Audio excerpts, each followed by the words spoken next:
जय हिंद सभी को। 7 क्लास में आप सभी लोगों का स्वागत है। मैं अमरजीत सर। देखिए आज की वीडियो के अंदर हम लोग चैप्टर नंबर 3 करने वाले हैं। ठीक है, क्लास 12 का होम साइंस का है, चैप्टर नंबर 3 है जिसका नाम है पारिवारिक स्वास्थ्य व सुरक्षा। यानी कि हम फैमिली हेल्थ एंड सेफ्टी के बारे में बात करने वाले हैं कि एक परिवार जो होता है वो किससे मिलकर बना होता है परिवार, आखिर परिवार का अर्थ क्या है। ठीक है, और परिवार के अंदर जो लोग रहते हैं, जो सदस्य रहते हैं, जो मेंबर हैं, वो स्वस्थ कैसे रह सकते हैं। ठीक है, उनके बारे में पढ़ेंगे। और भारत के अंदर 2 तरीके के जो परिवार हैं, यानी संयुक्त परिवार या एकल परिवार, वो क्या होता है। ठीक है, बच्चों को स्वस्थ जीवन कैसे दिया जाए, उन्हें स्वच्छ कैसे रखा जाए, है ना, जैसे ये सारी चीज़ें होती हैं। तो होम साइंस के अंदर ये सारी चीज़ें स्टार्टिंग चैप्टर जो हैं काफ़ी इजी हैं। धीरे धीरे करते करते थोड़ा सा टफ चैप्टर आएंगे, लेकिन उनको भी हम अच्छे तरीके से कर देंगे। जैसे 2 चैप्टर हमने पहले कर लिए हैं, जिन्होंने नहीं देखा वो चैनल की प्लेलिस्ट में जाएं और जरूर देखें वो दोनों चैप्टर। अच्छा लगे तो प्लीज़ वीडियो को लाइक जरूर कर दिया करें। और जो वीडियोज़ आप लोग देखते हैं और आप लोगों के पास और वीडियोज़ पहुँचे, उसके लिए आप चैनल को सब्सक्राइब करके बेल आइकन का बटन दबा के ऑल का बटन जरूर से प्रेस कर लेना, जिससे कि सारी वीडियोज़ आप लोगों तक पहुँचती रहें। ठीक है, देखिए इस वीडियो के अंदर हम लोग टोटल 10 क्वेश्चन करने वाले हैं। इससे पहले मैंने जो 2 वीडियो बनाई थी उसमें 7 क्वेश्चन और 7 क्वेश्चन ऐसे किए थे हमने। बाकी इसमें ज़्यादा क्वेश्चन लगे मेरे को, इसलिए मैंने 10 क्वेश्चन दिए हैं इसमें। ठीक है, आने वाले चैप्टर में क्या पता और ज़्यादा हो, तो इस तरीके से करते रहेंगे। देखिए वीडियो इतनी लंबी हो रही है तो इसके ऊपर बहुत सारे बच्चे कमेंट करते हैं कि सर इतनी लंबी वीडियो मत बनाया करो। तो सिंपल सी बात है, आप लोग खुद जानते हैं पढ़ाई से रिलेटेड वीडियो जो होती हैं उसमें वीडियो थोड़ी सी लंबी हो जाती है। ठीक है, तो ये चीज़ आप लोग को भी समझना होगा। अगर अच्छा लग रहा है पढ़ना तो आप लोग वीडियो लंबी हो उससे आपको कोई मतलब नहीं होना चाहिए। ठीक है, क्वेश्चन आंसर करवाने पड़ते हैं। चलिए स्टार्ट करते हैं आज का पहला क्वेश्चन हम लोग। देखिए आज का सबसे पहला जो हमारा क्वेश्चन क्या है वो है परिवार, यानी परिवार क्या होता है। तो परिवार क्या है, लोगों का समूह होता है ना। परिवार लोगों का समूह है, और परिवार है तो हर चीज होता है। याद रखिएगा कि दूसरे रिश्ते बाद में बनते हैं। पहला रिश्ता हमारा होता है हमारे माँ बाप के साथ, ठीक है। उसके बाद जो रिश्ता बनता है भाई बहनों के साथ बनता है। उसके बाद जो है अदर जो दूसरे लोग होते हैं उनके साथ हमारा रिश्ता बनता है। तो सिंपल सी बात ये है कहने लायक कि परिवार आखिरकार होता क्या है। आंसर आप लोग अपने स्क्रीन पर देखिए। परिवार का अर्थ है कुछ संबंधित लोगों का समूह, कुछ एक दूसरे से रिलेटेड जो लोग हैं उनका एक समूह जो एक ही घर में रहते हैं। परिवार के सदस्य परिवार से जन्म, विवाह व गोद लिए जाने से संबंधित होते हैं। परिवार 3 विशेषताओं से घिरा होता है। जैसे बोला जा रहा है दंपत्ति का विवाह, दंपत्ति मतलब होता है कपल, ठीक है, हस्बैंड वाइफ का, लड़का लड़की जो कपल है उसको बोला जा रहा है। दंपत्ति का विवाह करके जो है पति पत्नी का नैतिक दर्जा प्राप्त होता है और वे शारीरिक संबंध स्थापित करते हैं, यानी कि एक दूसरे के साथ फिजिकल होते हैं। और वहाँ पर क्या करते हैं कि परिवार का अर्थ जो है इससे सभी सदस्यों के लिए एक ही आवासीय स्थान होता है, यानी कि एक ही घर में एक ही 4 दीवारी के अंदर जो है सारे लोग एक दूसरे के साथ रहते हैं। इसी को तो परिवार कहा जाता है ना। अभी तो ना अड़ोसी पड़ोसी सब उसी घर में रह रहे हैं, उनका अलग परिवार होता है ना। देखिए तो परिवार में ना केवल विवाहित दंपत्ति होते हैं बल्कि बच्चे भी होते हैं। ये तो ही ना होता है कि हस्बैंड वाइफ ही रहते हैं सिर्फ, नहीं, उनके बच्चे भी होते हैं परिवार में। तो इसी को पूरा मिला के परिवार बोला जाता है। ठीक है, हम 2 हमारे 2, और साथ साथ दादा दादी हैं तो अच्छी बात है, वो संयुक्त में आ जाएगा जिसमें चाचा ताऊ मौसा है ना, ये सब आ जाते हैं जब। देखिए तो इस प्रकार परिवार समाज की प्राथमिक इकाई है। तो परिवार क्या है कि समाज की, क्यों देखिए परिवार से ही तो पूरा समाज बनता है ना। पहले परिवार बनता है, फिर परिवार जब और लोगों के साथ जुड़ता है तो वो समाज बनता है। ठीक है, चलिए आंसर में जाइए यहाँ से। उसके बाद आता है नेक्स्ट क्वेश्चन हमारा, परिवार के कार्य बताएं। आखिर परिवार क्या करता है ना। देखिए सिंपल सी बात, जितने मेंबर सब अपना अलग अलग कार्य करेंगे। यहाँ पे परिवार क्या कार्य करता है जरा ध्यान सुनिएगा। देखिए परिवार सुरक्षा प्रदान करता है, पहला पॉइंट दिख रहा होगा आपको, परिवार सुरक्षा प्रदान करता है। निश्चित रूप से परिवार नवजात शिशुओं व बच्चों, किशोरों, बीमार और बुजुर्गों की सबसे अच्छी देखभाल करता है। देखिए परिवार होगा तो अच्छे से सबकी देखभाल हो सकेगी। अगर कोई बीमार हो गया तो वहाँ क्या है, दूसरा व्यक्ति है उसकी केयर करने के लिए। आ रही बात समझ में। अगर कोई बंदा अकेले रहता है, कोई व्यक्ति अकेले रहता है तो होता क्या है यहाँ पे कि कई मुसीबतों से घिर जाता है। अगर बीमार हो गया तो कौन केयर करेगा, कोई नहीं रहता वहाँ। इसीलिए परिवार जरूरी है। परिवार हर वक्त हमारे साथ खड़ा रहता है ना, सुख में दुख में। तो परिवार सदस्यों को एक भावनात्मक आधार प्रदान करता है, भावनाओं से जुड़े रहते हैं सब। वास्तव में परिवार एक प्राथमिक समूह है जो सदस्यों के बीच एक जो है अंतर्गता व स्नेह के स्वतंत्र प्रदर्शन की अनुभूति करता है, अनुमति देता है। यानी कि सब लोग एक दूसरे से प्यार मोहब्बत से जुड़े होते हैं, यही तो है परिवार। क्यों? देखिए लोग क्या करते हैं, अपने परिवार से भाग जाते हैं, दूर अपने माँ बाप को छोड़ देते हैं। ये बहुत बड़ी बेवकूफ़ी होती है, ऐसा नहीं करना चाहिए, है ना। देखिए तो परिवार अपने सदस्यों का समाजीकरण करता है, उसी परिवार से आप समाज के साथ जुड़ते हैं। परिवार आर्थिक सुरक्षा प्रदान करता है।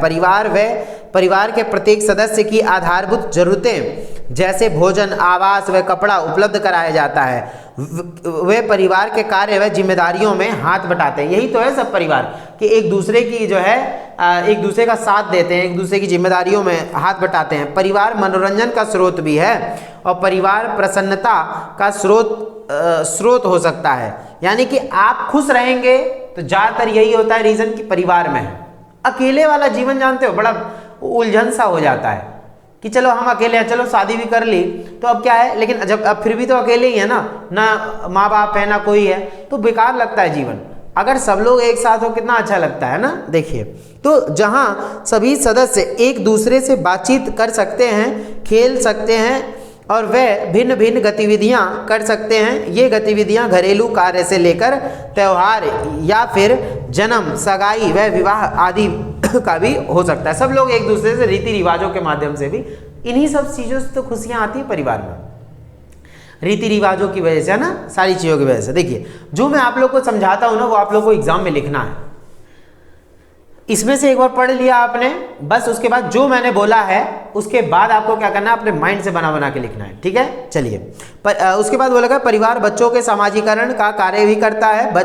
माता पिता बच्चों को लोगों के साथ मिलजुल कर रहने, प्रेम करने और हिस्सेदारी, जरूरत के समय मदद, जिम्मेदारी निभाने का पाठ भी पढ़ाते हैं। परिवार बच्चों में जो है मनोवृत्तियों वह मूल्यों का पोषण करता है और उनकी आदतों को प्रभावित करता है। परिवारों में ही परंपरागत कौशल सिखाए जाते हैं। परिवार ही अपने नन्हे सदस्यों को स्कूल में औपचारिक शिक्षा के लिए तैयार करता है।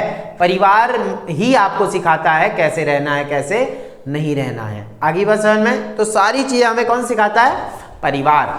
ठीक है, चलिए। उसके बाद ये परिवार के कार्य मैंने बता दिए, कैसे कैसे कार्य करता है परिवार हमारे लिए, जब भी तो एकजुट रहते हैं सब लोग। ठीक है, उसके बाद आता है परिवार के प्रकार बताए। तो दो तरीके के परिवार के प्रकार बता रखे हैं, आप लोग जरा ध्यान सुनिएगा।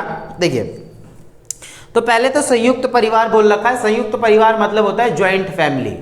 आर्यवर्षण में क्या होता है? Joint family. दिख रहा होगा आप लोग को। देखिए संयुक्त परिवार काफी बड़ा होता है। यह पति पत्नी, उसकी अविवाहित लड़कियों, विवाहित लड़कों, उनकी पत्नियों व बच्चों से मिलकर बनता है। यह एक या दो पीढ़ियों के लोगों का समूह होता है। दादा दादी के साथ वाले जो हम लोग हैं, जैसे उनके साथ रहते हुए हमारे बच्चे भी रह रहे हैं, सब लोग मिलजुल कर जो रह रहे हैं ना, चाचा ताऊ वगैरह सब लोग मिलजुल कर रह रहे हैं जब, तो वो बनता है संयुक्त परिवार। संयुक्त परिवार की कुछ विशेषताएं हैं भाई। खास बात क्या होती है संयुक्त परिवार की कि देखिए सभी सदस्य एक ही छत के नीचे रहते हैं, सभी सदस्यों की साझी रसोई होती है, सब लोग मिलजुल कर रहते हैं, त्यौहार अच्छा लगता है, सब कुछ अच्छा लगता है।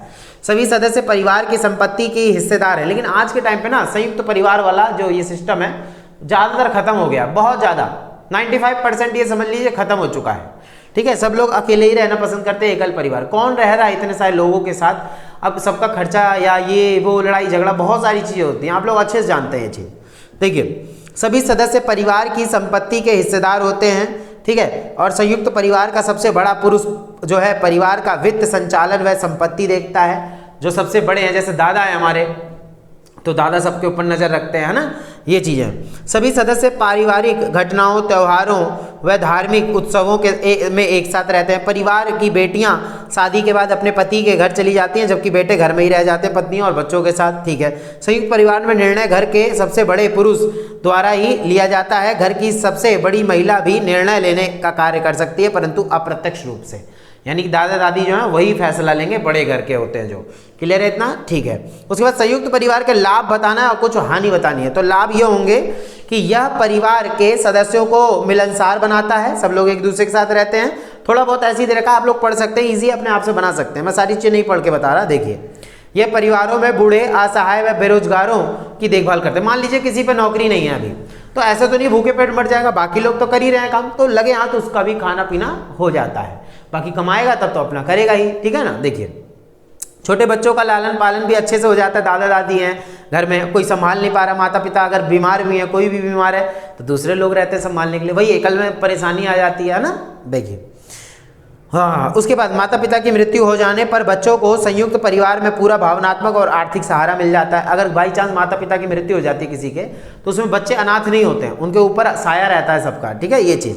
तो संयुक्त परिवार में आर्थिक सुरक्षा अधिक रहती है। संयुक्त परिवार के दोष क्या हैं, नेगेटिव पॉइंट क्या है देखिए जरा।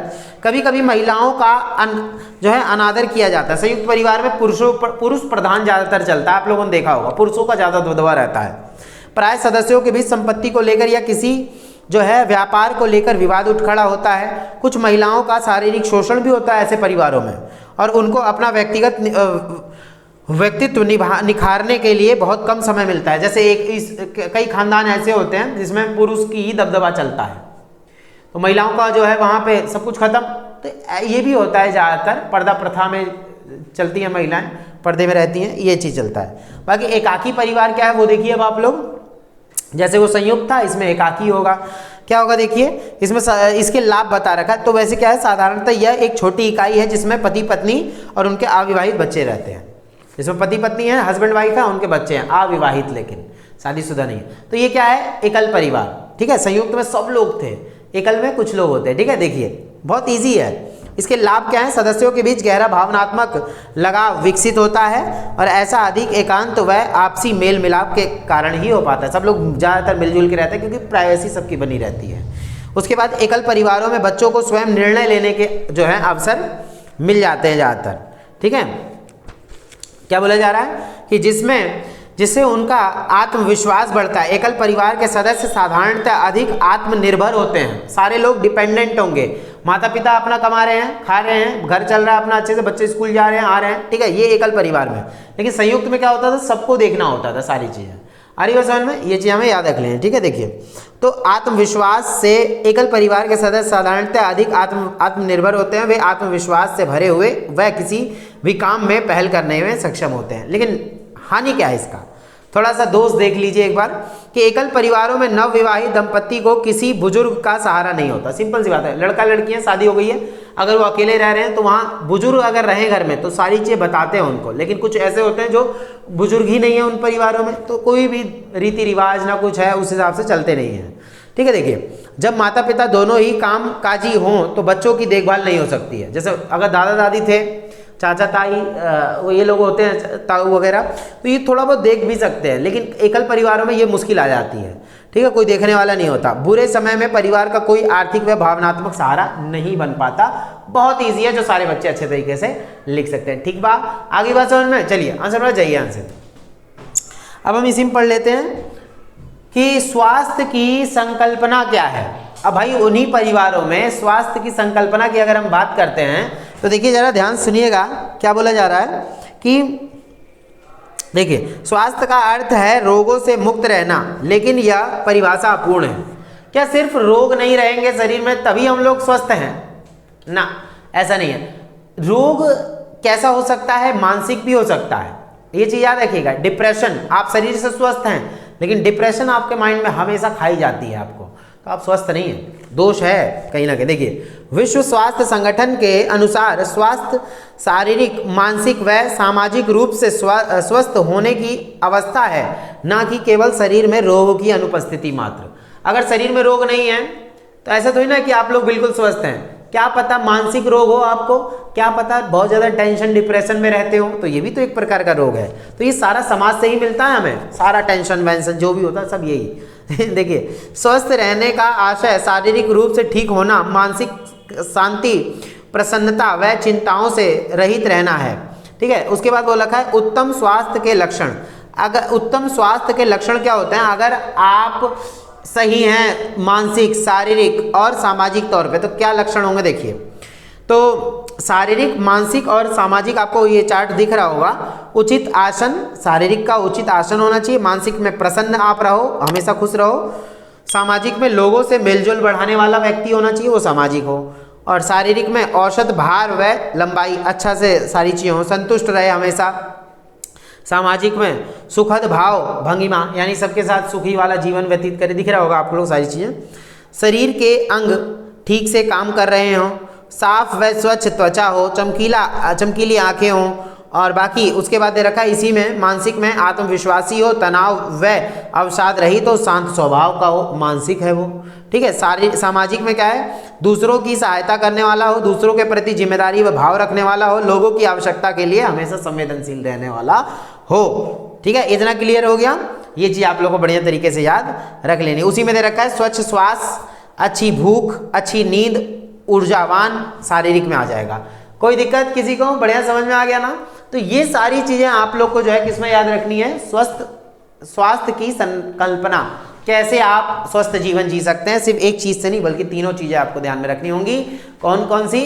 तो इसमें बोल रखा है शारीरिक, मानसिक और सामाजिक। कोई दिक्कत? ठीक है, चलिए अब आ जाता है इसमें नेक्स्ट क्वेश्चन, भारतीय परिवार में पुत्रियों के स्थान का उल्लेख करें। देखिए भारत के अंदर क्या है, आज के टाइम पे कुछ अच्छा है पुत्रियों के साथ, लेकिन पहले क्या होता था, लड़कियों के साथ बहुत गलत व्यवहार किया जाता था। कईयों में तो क्या है, परिवार मतलब लड़की जन्म नहीं लेनी चाहिए, है ना, ऐसी ऐसी चीजें दिखाई जाती थी। तो ये सारी चीजें ये लोगों को ना बर्बाद करके रख दिया था इस चीज ने, ये बेकार सोच ने लोगों को। आ रही बात समझ में? तो ये चीज बिल्कुल भी नहीं होनी चाहिए। चलिए अब हम करते हैं इसमें नेक्स्ट क्वेश्चन कि भारतीय परिवार में पुत्रियों का स्थान क्या है। तो देखिए जरा आंसर आप लोग अपने स्क्रीन पर देखिए। भारतीय परिवार इंपॉर्टेंट क्वेश्चन है, वही मैं आप लोग को पढ़ा रहा हूं। ठीक है, चलिए तो भारतीय परिवार के विषय में एक कहावत है कि जहां नारियों की पूजा होती है वहां देवता निवास करते हैं। वहीं देखिए जैसे हमारे घर में लक्ष्मी पूजा होती है, हिंदू समाज के अंदर लक्ष्मी पूजा की जाती है, तो ऐसा मानते हैं लड़की लक्ष्मी का रूप है ना। देखिए तो किंतु जहां उनकी पूजा नहीं होती वहां सारे काम असफल हो जाते हैं। ये पुरानी सोच थी लोगों की और आज भी लोग मानते हैं इन चीज़ों को। ठीक है, देखिए बाकी अच्छी बात है, इससे अगर कोई नुकसान नहीं है तो अच्छी बात है, कोई दिक्कत नहीं है। भारतीय परिवार में पुत्री को भी विशेष स्थान दिया गया है। तो पुत्री देवी का स्वरूप होती है, घर के कामकाज, छोटे बहन भाइयों की देखरेख करना उनका परम कर्तव्य होता है। अगर घर में पुत्री सबसे बड़ी होती है तो वह माता पिता के लिए एकमात्र सहारा होती है।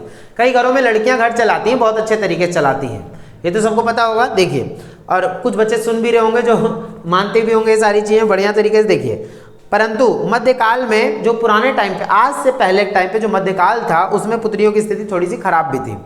परंतु मध्यकाल में पुत्रियां माता पिता के लिए अभिशाप बन गई थी। पुत्रियों की शादी के लिए माता पिता को कठिन आर्थिक समस्या का जो है सामना करना पड़ता था। दहेज प्रथा जो थी सबसे गंदी चीज, दहेज प्रथा के विकराल रूप ने आज मध्यम वर्ग के परिवारों में पुत्रियों की स्थिति को विशेष रूप से दयनीय बना दिया है। अंततः भारतीय परिवार में जहां पुत्री परिवार के लिए वरदान है, वहीं माता पिता के लिए एक आर्थिक समस्या भी है। तो यही चीज है। इस स्थिति में ध्यान सुनिएगा, इस स्थिति में जिन परिवारों में लड़कियों को अच्छी शिक्षा आदि दी जाती है तथा वे स्वयं आर्थिक रूप से आत्मनिर्भर हो जाती हैं, तो उन परिवारों में लड़कियां अपेक्षित रूप से उच्च स्थान प्राप्त कर लेती हैं। तो ऐसी कुछ परिवार ऐसे होते हैं जिनमें लड़कियां काफी ज्यादा आगे बढ़ जाती हैं, पढ़ लिख कर बहुत आगे बढ़ जाते हैं, तो उन परिवारों में क्या होता है कि स्त्रियों की स्थिति अच्छी हो जाती है। तो ये इसीलिए बोला जाता है कि आप लोग पढ़ो लिखो अच्छे से आगे बढ़ो, तभी तो परिवार में एक दर्जा मिलेगा, चाहे लड़का हो चाहे लड़की हो। ये चीज है, जब आप कुछ बन जाओगे अच्छे से। अब लड़के की ही बात कर लेते हैं। अगर लड़का ही है कि 25 साल हो गया, 26 साल, 27 साल, 28 साल, 30 साल तक का हो गया, घर में पड़ा हुआ है, माँ बाप कितने दिन बैठा के खिला देंगे? लड़कों को लड़कियों को खुद सोचना पड़ेगा ये चीज। आप लोगों ने सही टाइम पे मेहनत क्यों नहीं की थी? एक बात बताइए। अच्छे से मेहनत करते आगे बढ़ते तभी तो सब लोग सराहेंगे आपको। कोई बाप अपने बेटे को 30 साल 35 साल कौन जिंदगी भर बैठा खिला देगा? बाप भी तो एक उम्मीद लगा के बैठता है ना कि बेटा जो है कमा खिलाएगा एक टाइम पे। ये सब चीजें जानते हैं, कॉमन सेंस कहलाती हैं। ये हर व्यक्ति के अंदर होना चाहिए कि कौन सा व्यक्ति क्या चाह रहा है, क्या समझ रहा है, क्या बुझ रहा है, उसको अच्छे से जाने। ठीक है, चलिए उसके बाद आ रहा है नेक्स्ट क्वेश्चन, मुंह व दांतों की स्वच्छता के महत्व को स्पष्ट करें। अगर मुंह और दांत की स्वच्छता की बात करें तो क्या होगा, जरा ध्यान सुनिएगा। देखिए जरा क्या बोला जा रहा है यहाँ पे। तो इस क्वेश्चन के अंदर देखिए क्या बोला गया है, बहुत ही अच्छा क्वेश्चन है। बोला जा रहा है कि मुंह एवं दांतों की स्वच्छता का महत्व बताना है। अगर हम अपने मुंह को, दांत को स्वच्छ रखें तो क्या फायदा है? शरीर की स्वच्छता में मुंह तथा इसमें उपस्थित दांतों की स्वच्छता का अपना महत्व होता है। मुख गुहा से स्थिति विभिन्न अंगों में से जीभ और गला सामान्य प्रक्रियाओं से ही साफ हो जाते हैं और जो है साधारण कुल्ले आदि करने से मुंह साफ हो जाता है। देखा होगा आपने, कुल्ला वगैरह करने से भी मुंह साफ रहता है अच्छे से। ये तो कॉमन सी बात है, मतलब क्वेश्चन है, इजी है, इस वजह से मैंने थोड़ा सा इसमें दे दिया है कि हाँ लगे, सब लोग को इजी लगे थोड़ा सा। देखिए इसमें बोल रखा है कि सामान्य प्रक्रियाओं से ही साफ हो जाता है, तो ये बता दिए, किंतु दांतों की विशेष स्वच्छता आवश्यक होती है। कुछ लोग क्या करते हैं, ब्रश नहीं करते हैं। देखिए होम साइंस से तो सारी चीज़ें पढ़ानी पड़ती है, चाहे कुछ भी हो जाए, है ना। देखिए कुछ लोग होते हैं ब्रश नहीं करते, सुबह सुबह पूरे दिन ऐसे ही रहते हैं और वो बहुत बेकार हो जाता है उनका, धीरे धीरे दांत पीले पड़ने लग जाएंगे, कहीं जाएंगे इंप्रेशन बेकार पड़ेगा, बहुत भद्दा लगता है फिर। तो भोजन को चबाते समय भोज्य पदार्थों के कण दांतों के मध्य उपस्थित स्थान में फंस जाते हैं। ये फंसे हुए भोजन कण जो है सड़कर दुर्गंध पैदा करते हैं। इससे मुख में ही नहीं, आहार नाल में भी अनेक प्रकार के रोग पैदा होने लगता है। ये जो हमारी नाली होती है, नली होती है जो पेट की, उसमें भी गंदगी पैदा हो जाती है। तो इसीलिए बोला जा रहा है कि हमेशा ब्रश वगैरह करते रहना चाहिए। दिन में 2 बार ब्रश करें, एक सुबह और एक रात को खाना खाने के बाद, ठीक है। खाना खाने के तुरंत बाद ब्रश मत करा करिए, कोई भी हो, थोड़े टाइम बाद, ठीक है। जैसे खाना खा लिया उसके आधे घंटे बाद आप लोग ब्रश करके सोएं। देखिए दांतों की सफाई के अभाव में जो है पायरिया नामक रोग होने की आशंका रहती है। वैसे ही यदि दांत कमजोर हो तो भोजन को ठीक प्रकार से नहीं चबाया जा सकता, फलस्वरूप पाचन क्रिया में भी विघ्न पैदा होता है। अंततः दांतों का स्वच्छ होना अत्यंत आवश्यक है। तो शरीर के लिए दांतों का स्वच्छ होना बहुत ज़्यादा जरूरी है, क्योंकि हम अपने शरीर को बनाने के लिए, सिंपल सी बात है, खाते हैं ना, तो खाना जाके जब डाइजेस्ट होता है तो अलग अलग जो खाद्य पोषक तत्व हैं वो सारी बॉडी में फैलते हैं। यही मेन स्थान हो गया जहां से हम क्या कर रहे हैं, इनहेल कर रहे हैं, कोई भी चीजें खा रहे हैं, ठीक है। चलिए, तो इसलिए मुंह और दांतों की जो है विशेष सुरक्षा होनी चाहिए। नेक्स्ट आ रहा है, बालों की सफाई क्यों आवश्यक है, इनको साफ करने के लिए कोई विधि बताएं। बालों की सफाई क्यों जरूरी होती है, तो बहुत इजी क्वेश्चन होगा। बालों की सफाई क्यों आवश्यक है, मैं एक बार पढ़ के देखिए, पढ़ता कोई नहीं है घर पे, ज्यादातर बच्चे नहीं पढ़ रहे हैं, इसलिए कम से कम अगर मेरी बातों को सुन भी लोगे तो भी क्लियर हो जाएगा, है ना। जो एग्री करते हैं वीडियो को जरूर लाइक करना हो। देखिए, तो सिर के बालों की सफाई करना आवश्यक है, क्योंकि बालों को साफ ना करने से जूं इत्यादि पड़ जाती है। कई बच्चों को देखा होगा आपने, जुएं कपड़े पे भी पड़े रहते हैं, जुएं भागते हैं टुर इधर उधर, है ना। देखिए, जो हमारे शरीर का खून चूसती हैं, खून, ये जोंक बोल रहा हूँ, सर में जोंक रहती है क्या, नहीं, जुएं, है ना, जुएं रहते हैं। देखिए, बालों को के गंदे रहने की त्वचा से त्वचा में छिद्र भी बंद हो जाते हैं, यानी पोर्स जो होते हैं, स्कल जो होती है उसके छिद्र भी बंद हो जाते हैं, तो बालों का पोषण भी रुक जाएगा। फलतः पसीना नहीं निकल पाता और त्वचा के रोग उत्पन्न होने लग जाते हैं। अंततः यह आवश्यक है कि बालों को नियमित रूप से साफ करना, हफ्ते में कम से कम 2 बार या 3 बार तो बाल धोने ही चाहिए शैम्पू से, आगे बात समझ में, और डेली नहाना चाहिए। और कई लोग बोलते हैं डेली नहीं नहाना चाहिए, बाकी सर्दियों में आप एक दिन बीच में स्किप कर सकते हैं, कोई दिक्कत नहीं है, लेकिन डेली नहाना बहुत ज़्यादा जरूरी भी होता है कि शरीर की गंदगी खत्म हो जाएगी, ठीक है। देखिए, इत्यादि दही, रीठा, बेसन, मुल्तानी मिट्टी, ये होम साइंस है, यही सारी चीज़ें इसमें पढ़ाई जाती हैं, ठीक है। मुल्तानी मिट्टी आदि से धोया जाना उचित तो रहेगा। आजकल अनेक प्रकार के शैम्पू भी बालों के लिए आ रहे हैं, अच्छी बात है भाई, बालों को इनसे धोना चाहिए। और जो है बालों की रक्षा करने के लिए नियंत्रित कंघा करना चाहिए, हमेशा नियमित तौर पे कंघी वगैरह करनी चाहिए, क्योंकि बाल एक दूसरे में फंस जाएंगे तो वो क्या हो जाएंगे, गांठ पड़ जाती है, फिर आप खींचोगे तो टूटेंगे वो, है ना। देखो लड़कियों के कितने सारे बाल झड़ जाते हैं, लड़कों के भी झड़ रहे हैं आजकल तो बहुत ज़्यादा। इससे एक और तो बाल संवरते रहते हैं और दूसरी बालों में गंदगी जो है वो फंसती नहीं है, निकल जाती है। किसी कोई दिक्कत, ठीक है, ये चीज़ हमें याद रखना है। चलिए आंसर में जाइए। तो ये वाला क्वेश्चन हो गया हमारा, बालों की सफाई क्यों आवश्यक है, इनको साफ करने की आवश्यकता क्यों पड़ती है। नेक्स्ट आ रहा है, धूम्रपान अथवा तंबाकू सेवन से होने वाली हानियों का उल्लेख करें। भाई देखो, सबसे गंदी चीज़ तो ये धूम्रपान और ये तंबाकू, ये क्या कर रहे हैं, दांतों को भी सड़ाते हैं और साथ साथ आपके जो है कैंसर होने का खतरा उत्पन्न कर देते हैं बहुत ज़्यादा ही। तंबाकू तो सबसे बेकार चीज़ है, सिगरेट बेकार, सारी नशीली चीज़ें आपके लिए बेकार है, हेल्थ के लिए। आपको उस सब चीज़ों पे लिख के दिया जाता है, लेकिन लोग क्या करते हैं, फिर भी उन चीज़ों का सेवन करते रहते हैं, ठीक है। देखिए, धूम्रपान और तंबाकू के लिए बता रखा है यहाँ पे कि तंबाकू एक मुख्य मादक पदार्थ है। इसे एक प्रकार के पौधे की पत्तियों को विशेष रूप से पकाकर तैयार किया जाता है। इसे खाने पीने, सूंघने, धुआं निकालने आदि के रूप में भी प्रयोग किया जाता है। देखा होगा पुराने टाइम पे लोग बीड़ी वगैरह काफ़ी ज़्यादा पिया करते थे, और ये जो होती हैं हुक्का वगैरह सब लगाते थे बहुत ज़्यादा, सिगरेट, हुक्का आदि के रूप में धूम्रपान करना प्रमुख है। पान में चूना, कत्था इत्यादि वस्तुओं के साथ या सुरती के रूप में जो है चूने के साथ जो है इनको खाया जाता है। अब इतनी सारी चीज़ें मैं बता नहीं रहा, आपको यहाँ सामने दे रहा हूँ। इसमें क्या दे रखा है देखिए, तंबाकू का धुआं फेफड़े, गले इत्यादि के स्लेम कला यानी भीतरी झिल्ली को बिल्कुल जला कर रख देगा, खराब कर देता है। इससे पहले कफ, खांसी तथा बाद में दमा और तपेदित बीमारियां हो जाती हैं, दमा पकड़ लेता है। गले, नाक, फेफड़े, श्वसन मार्ग आदि तथा संपूर्ण शरीर में शुष्कता पैदा हो जाती है, जिससे जो है खराश पैदा होती है। तो ठीक है ना, ये सारी चीज़ें आपको बीमारियां यहाँ पे अगर ये सेवन करते हैं जो उनको ये समस्या हो सकती है। तो पाचन शक्ति भी कमजोर हो सकती है, हृदय की गति कम भी हो सकती है। तो जो ब्लड है हाई बोला जाए ना, हाई ब्लड प्रेशर की समस्या भी उत्पन्न हो सकती है। बाकी यहाँ पे दे रखा है नींद कम हो जाना, नींद मांसपेशियों की क्रिया शक्ति कम हो जाना। बहुत इजी है, आप लोग अच्छे से कर सकते हैं इसको, मैंने आंसर दिखा दिया। ठीक है, बना बना के एग्जाम में जानते हैं, बना बना के ही ज़्यादातर लिखना होता है। थकान किसे कहते हैं, इसे किस प्रकार दूर किया जा सकता है। देखिए थकान किसे कहते हैं, इसको कैसे दूर किया जा सकता है, तो बहुत ईजी है ये। थकान को दूर करने का तरीका क्या होता है, देखिए थकान होता क्या है। थकान यानी कि जब आपका शरीर जब जवाब दे देना कि हाँ अब उससे और ज़्यादा कार्य नहीं हो रहा तो देखिए थकान क्या होता है, विभिन्न प्रकार के शारीरिक अथवा मानसिक कार्य करते रहने से अंगों में थकान पैदा हो जाती है। आप डेली डेली कुछ ना कुछ काम कर रहे हैं, उससे क्या होगा, बहुत ज़्यादा थकान पैदा हो जाएगी, मन नहीं करेगा कोई काम करने का, शरीर थक जाता है, दर्द होने लग जाता है। तो श्रम करने से मांसपेशियों में उत्पन्न हुए विषैले पदार्थों के कारण विभिन्न अंग थक जाते हैं। इसके अतिरिक्त कार्य करते समय शरीर के ऊतक टूटते फूटते रहते हैं और इससे इस दौरान इनकी पूरी मरम्मत भी नहीं हो पाती। तो इस प्रकार से क्या है, थकान पैदा हो जाती है और थकान दूर करने के लिए विश्राम करना होता है। और कई लोग देखा होगा मसाज करवाते हैं, है ना, थकान दूर करवाने के लिए मसाज करवाएंगे, हेड मसाज करवाएंगे, बॉडी मसाज करवाएंगे।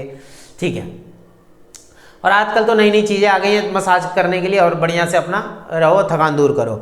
और थकान दूर करने के लिए आपका यहाँ पे क्या है, मनोरंजन भी होता है। मनोरंजन, व्यायाम, योगावस्था, योगाभ्यास लाभदायक होता है, शरीर की कार्य क्षमता को बढ़ा देता है और थके हुए शरीर को शीघ्रता से विश्राम के समय पहले जैसी स्थिति में लाने में सहायता प्रदान करता है। तो ये थकान दूर करने के लिए जैसे गाने वगैरह भी होते हैं, संगीत सुनना है तो आप संगीत सुन ले, है ना, बहुत सारी चीजें होती हैं। चलिए लास्ट क्वेश्चन क्या है आज का, बालकों को स्वच्छ रखने की आदत आप कैसे सिखाएंगी, कैसे सिखा सकते हैं आप अपने बच्चों को स्वच्छ रहने के लिए, स्वच्छ सुंदर रहने के लिए। देखिए अच्छे स्वास्थ्य के लिए स्वच्छता आवश्यक है, सिंपल सी बात है। तो बालकों में स्वच्छता की आदत डालने के लिए कुछ नियमों को अपनाना पड़ेगा। माता पिता, अभिभावक, संबंधियों तथा परिवार के सभी सदस्यों का कर्तव्य बनता है कि वो अपने बच्चों को अच्छी आदतें सिखाएं। कुछ बच्चे ये उल्टी सीधी हरकतें करते रहेंगे, खुजली करते रहेंगे, ये सब ये गंदगी फैलाते रहेंगे ना, इनसे उनको नुकसान भी होता है। तो वही चीज बोल रहा है, सोने व उठने में नियमितता, बच्चों को टाइम पे सुबह उठाएं, टाइम से सुलाएं। ये नहीं कि रात को 12-12 बजे तक बच्चे फोन चला रहे हैं, टीवी देख रहे हैं, ये तो गलत होता है। नियमित शौच आदि, सुबह शौच के लिए जाएं, टाइम से जाएं। जो बच्चे शौच नहीं करते उनके शरीर में गंदगी पैदा होती रहती है, उनको टाइम से शौच करने के लिए भेजें, टॉयलेट करने के लिए भेजें। मुंह व दांतों की सफाई डेली उनकी करवाएं, ब्रश करना सिखाएं छोटे छोटे बच्चों को। अब जिनके दांत ही नहीं है उनको क्या सिखाएं, जो छोटे छोटे आलू जैसे बच्चे होते हैं उनके दांत कहाँ होते हैं उनको ब्रश कैसे होगा, थोड़े बच्चे हो जब बड़े हो जाए, दांत आ जाएं जब, तो उनको ब्रश करवाएं। व्यायाम तथा योगासन छोटे पे से ही उनको जो है उछल कूद वगैरह करना सिखवाएं, ताकि उनकी बॉडी आलस में ना जाए। ठीक है, नियमित स्नान, डेली नहाने के लिए बोलिए उनको, तब शरीर में सफाई रहेगी, क्योंकि बच्चे धूल में खेलते हैं, धूल में बैक्टीरिया होंगे तो उनके शरीर में जाएंगे। तो अन्य आदतें, ये सारी आदतें उनको सिखा के हम लोग क्या कर सकते हैं, एक अच्छा जीवन उनको दिलवा सकते हैं। आगे बात समझ में, उम्मीद करता हूँ आप लोग को बढ़िया तरीके से चैप्टर समझ में आया होगा। थोड़ी सी वीडियो लंबी हो जाती है पर कोई बात नहीं, आप लोग को मेन चीज समझ में आना चाहिए। 1 2 3 4 ऐसे करते करते जितने भी चैप्टर होंगे सारे मैं कवर करवा दूंगा। जिन्होंने पहले वाली वीडियो नहीं देखी वो जरूर देखें। होम साइंस आप 1 चैप्टर से स्टार्ट करें धीरे धीरे। देखिए जब आप लोग को सुनना है थोड़ी देर बैठ के एक एक चैप्टर सुनते रहो, इससे क्या होगा, सारी चीज क्लियर हो जाएंगी, कहीं नहीं जाना आप लोग को। ठीक है, बाकी सारी वीडियोस अपलोड कर दूंगा, आप लोग को टेंशन नहीं लेनी है। हम लोग मिलेंगे नेक्स्ट वीडियो के अंदर। अगर आप लोग को वीडियो अच्छी लगी तो प्लीज चैनल को सब्सक्राइब कर दे, वीडियो को लाइक जरूर कर देना। आप लोग प्यार ज्यादा से ज्यादा दो 7 क्लास को, अभी बहुत आगे तक जाना है। ठीक है, चलिए हम लोग मिलेंगे नेक्स्ट वीडियो के अंदर, तब तक के लिए जय हिंद, जय भारत।